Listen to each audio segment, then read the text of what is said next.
எங்கள்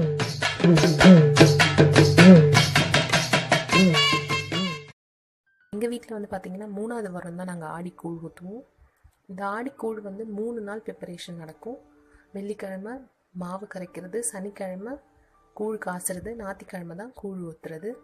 வெள்ளிக்கிழமை மதியானம் வந்து பார்த்திங்கன்னா இந்த மாதிரி 3 பாத்திரத்தில் மாவு கரைப்போம். 2 மண் பாத்திரம், ஒரு பித்தளை அண்டாவில் 15 கிலோ அளவுக்கு இருக்கிற கேழ்வரகு மாவை தண்ணியில் நீர்க்க மாவு கரைப்போம். இது வந்து பார்த்திங்கன்னா மறுநாள் வரைக்கும் இந்த இருக்கணும். அப்போ தான் வந்து புளிப்பு ஏறும். அப்போ தான் வந்து கூழ் வந்து நல்லாயிருக்கும். 2வது நாள் வந்து சனிக்கிழமை வந்து பார்த்திங்கன்னா கூழ் காச போகிறோம். இந்த மாதிரி விறகு அடுப்பில் பெரிய தவசா, இது வந்து ஒரு 30 கிலோ பிடிக்கிற அளவுக்கு தவசால தான் கூழ் வந்து காச போகிறோம். சுற்றி மஞ்சள் குங்குமம் வச்சுட்டு, இது வந்து பார்த்திங்கன்னா சமையல்காரங்க அங்கிள் தான் வந்து செய்வாங்க. ஏன்னா கலர்றதுக்கு கொஞ்சம் ஈஸியாக இருக்கும், நம்மளால் முடியாதுன்னு சொல்லிட்டு ஒரு 10-15 வருஷமாகவே அவங்க தான் செஞ்சிட்ருக்காங்க. இது வந்து பார்த்திங்கன்னா பேலன்ஸ் இருக்கணும். ஏன்னா நம்ம கிண்டும் போது அது விழாமல் இருக்கணும்னு சொல்லிட்டு சுற்றி வந்து களிமண் வைக்கிறாங்க. அடுப்பு வந்து பார்த்திங்கன்னா பற்ற வச்சாச்சு. இந்த கூழுக்கு வந்து 10 கிலோ பச்சரிசி, 15 கிலோ கேழ்வரகு மாவு.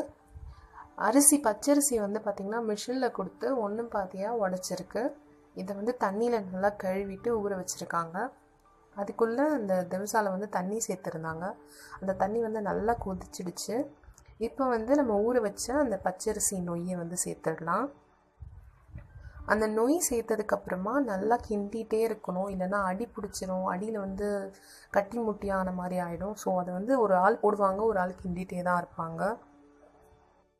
பச்சரிசி நொய் வந்து பார்த்திங்கன்னா இப்போ நல்லா வெந்துடுச்சு. இப்போ நம்ம கரைச்சி வச்ச அந்த கேழ்வரகு மாவு சேர்த்துடலாம். அது நல்லா புளிச்ச மாவாக இருக்கும். அதை சேர்த்துட்டு கொஞ்ச நேரம் கிண்டினாலே கூழ் ரெடி ஆகிடும். அதுவும் வந்து ஒருத்தர் வந்து மாவு சேர்ப்பாங்க, ஒருத்தர் கிண்டுவாங்க.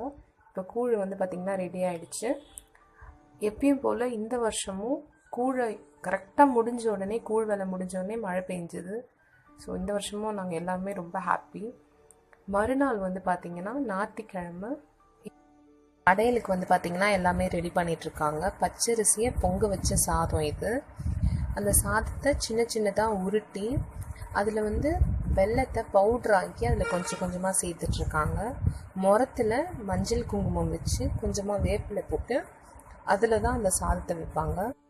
எல்லாமே வந்து பார்த்திங்கன்னா ஞாயிற்றுக்கிழமை காலையில் தான் செய்வாங்க. ஏன்னா அன்றைக்கி தான் கூழ் ஊற்றுறதுனால. அந்த சாதத்துக்கு மேலே வந்து பார்த்திங்கன்னா வெங்காயத்தை சின்ன சின்ன ரவுண்டாக கட் பண்ணி அதுக்கு மேலே வைப்பாங்க. இது எல்லாமே வந்து எப்போவுமே என் பெரியம்மா தான் செய்வாங்க. படையல் வந்து பார்த்திங்கன்னா போட்டாச்சு. இது வந்து நான் வீடியோ எடுக்கல, நான் ஃபோட்டோ மட்டும்தான் எடுத்துருக்கேன். இந்த கட்டிக்கூழ் படையல் வந்து எப்போவுமே தையலையில் தான் போடணும், வாழை இலையில் போடக்கூடாதுன்னு என் தாத்தா எப்போவுமே சொல்லுவாங்க. அதில் வந்து பார்த்திங்கன்னா கட்டிக்கூழ், முருங்கைக்கீரை, காய் போட்ட காரக்குழம்பு வச்சுருக்கு. இது வந்து தனியாக எல்லாருக்கும் கொடுக்கறதுக்கு கூழ் வந்து கரைச்ச கூழில் தயிர் ஊற்றி வெங்காயம் போட்டு வச்சுருக்காங்க. ஸோ இதுதான் எங்கள் வீட்டோட ஆடிக்கூழ். நான் நிறைய வீடியோ எடுக்கணும்னு நினச்சேன், பட் என்னால் எடுக்க முடியல. உங்களுக்கு இந்த வீடியோ பிடிச்சிருக்கோம்.